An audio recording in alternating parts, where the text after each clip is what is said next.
Okay, you can see the squirrels back there. Welcome to I Own It Because It Happened. Yes, I am Darla, and yes, you're seeing squirrels and birds, and they are being fed because I've been feeding them for at least 4 years now. And we will keep feeding them forever. Should we ever sell this home, the new owners will either wean them off being fed, or the other owners will know ahead of time so that there's no shocking end to the food supply. But we give them like 1 cup of food a day, 1 to 2 cups, and well, 2 cups, it's 2 cups. And our bird supply and our squirrels, they really haven't multiplied in 4 years. We've had babies, but it's not like, everybody's flocking from all over the state of Maine to come eat at Rick and Darla's house. So I hope that you enjoy them in the background. If squirrels scare you, I'm sorry, but we do enjoy them. Now, welcome to this channel. This channel, I was thinking primarily would be about stories that have happened, personal experiences that we've seen, such as ghosts, anything paranormal, UFOs, cryptids, miracles, religious miracles, I don't know, just dreams that came true, anything that's happened to you personally, and yet because you were raised a certain way, or you were a child and you were told it was just your imagination, or somebody tells you not to talk about it, this is the place to come. This is a place to write in your story to me at mecalgal@gmail.com, and I will give this again at the end of the video. It's me for like me as in me, or me as in Maine, Cal, C-A-L, gal, G-A-L, @gmail.com. Write in your stories. I will share them. If you want to remain anonymous, I will keep you completely anonymous. If you want to use just your first name or initials, feel free to do that as well. And that's, and I will share your stories. But it's therapeutic to get your stories out there, because people don't believe some of these things, but yet there's thousands and thousands of experiences. And I'm not the first person to do this on YouTube. But I do want to do it because I enjoyed participating, and now I'm hoping that you too will own it because it happened. Now, let's just get to the stories. The stories that I'm going to be reading, I have permission to read. Either they're my own or somebody else's, but I do have permission to read. And let's get started.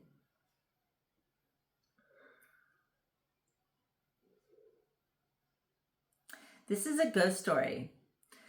I stayed at the Wayside Inn in Middletown, Virginia, approximately 20 years ago. This inn has been in continuous operation since 1797. My ex-husband and I were in the bedroom. My mother and son slept in the adjoining living room. My mother came into my room in the middle of the night, somewhat frightened, waking me with, "Darla," and by the way, this true story is mine, "I can hear a battle taking place, cannonballs and all, and all." So I got out of my bed, went into her room, and determined it was only the wind howling through the old fireplace. She disagreed. Nonetheless, I went back to bed, and just as I was getting settled in once again, I clearly heard a man's stern voice, "You're on my side of the bed." I looked up and saw a hazy apparition of a man with a beard, clearly in a Civil War military uniform. I jumped out of bed, swiftly ran to the other side, excitedly pushing my husband over, explaining what had just happened. He was used to me seeing unexplainable things at this point in our marriage, so he simply rolled over. I want to say for the record that the hotel and tavern is an amazing part of history. It had a very comfortable accommodations. We did have to climb stairs. There's definitely no elevators back then, but it had great food and it was simply fascinating. I really want to go back someday. That's a true story. That is something that happened to me, and I'm not going to deny it. And that's all I can say. You know, that was a haunting, and there was more to it because I kept that story short, but not a lot more. There was more detail. I had fear at the time because of what time it was, and yeah, I was definitely spooked. But I also got out of his side of the bed, went to the other side of the bed. I've always wondered like what happened. I didn't see him after that. I saw the apparition, and then that was it. I was done. Okay. Now on to this is more of a UFO story, or just unexplainable. We'll just keep it at unexplainable, okay? I have had several experiences. I often wonder, how do they know who to choose? I believe sometimes it has to do with locations. I have almost always lived out in the country or off the grid. Oh, by the way, the books I'm reading out of, I'm not showing the cover, or I don't have permission to use the books, but if the story's in one of these books, I either have permission to use that story or it's my own story. Because I don't plan on reading a whole lot of stories out of these books. I'm really planning on reading your emails. We're just getting this channel started. Anyway, back to this. The next experience was when I was in my early 20s in approximately 1984. I was traveling alone in North Carolina to Ohio by myself before GPS and other cell phones. Although my trusted Rand McNally map was very clear, I somehow found myself lost somewhere in West Virginia. The strange thing is, I knew I was lost, yet I was mesmerized by the beauty of the landscape in a dreamlike autopilot state of mind. Despite my need to get from point A to point B in a timely manner, I drove around and up this mountain, climbing and climbing. As a young female traveling alone, I should have been more concerned and cautious with the fact it was turning dark. I should have been more concerned knowing full well I was lost. I should have been more concerned about my fuel level or concerned about my young adult minimal financial budget. I should have stopped and turned around. I couldn't ask for directions because eventually there hadn't been any vehicles, people, or homes that I recall. I just kept driving higher and higher up some mountain. The next morning, I awakened to sounds of wildlife.